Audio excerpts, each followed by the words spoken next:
अरब की एक औरत का वाकया। अरब में एक औरत थी जिसका नाम उम्मे जाफर था। वो इंतहाई सखी और फयाज थी। लोगों में यूं तकसीम करती थी कि दाएं हाथ को बाएं हाथ का इल्म ना होता। कुछ दिनों से वो एक खास रास्ते से गुजरने लगी। इस रास्ते पर दो अंधे बैठे होते थे। ये दोनों सदाएं लगाते। एक अंधा कहता था, इलाही मुझे अपने फजलो करम से रोजी अता फरमा। दूसरा अंधा सदा लगाता, या रब मुझे उम्मे जाफर का बचा हुआ अता कर। उम्मे जाफर दोनों की सदाएं सुनती थी और दोनों को कुछ न कुछ अता करती थी। जो अंधा अल्लाह के फजल का तलबगार होता उसे वो 2 दिरहम दिया करती, जबकि जो अंधा उम्मे जाफर के फजल का तालिब होता उसे वो एक भुनी हुई मुर्गी अता करती।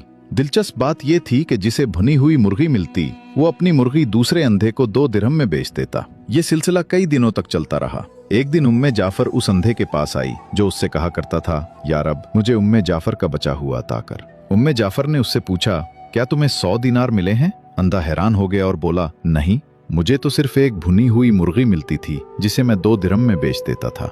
उम्मे जाफर ने कहा, जो अंधा अल्लाह के फजल का सवाल करता था मैं उसे 2 दिरहम देती थी, लेकिन तुम्हें जो मुर्गी देती थी उसके अंदर 10 दिनार डाल दिया करती थी। ये सुनकर अंधे ने अपना सर पीट लिया और चीखने लगा, हाय मेरी कमबख्ती, काश मैं ऐसा ना करता, मैं तो मारा गया। उम्मे जाफर ने बड़ी नरमी से कहा, यकीनन अल्लाह का फजल तलब करने वाला कामयाब है और इंसानों के फजल का तलबगार हमेशा महरूम रहता है।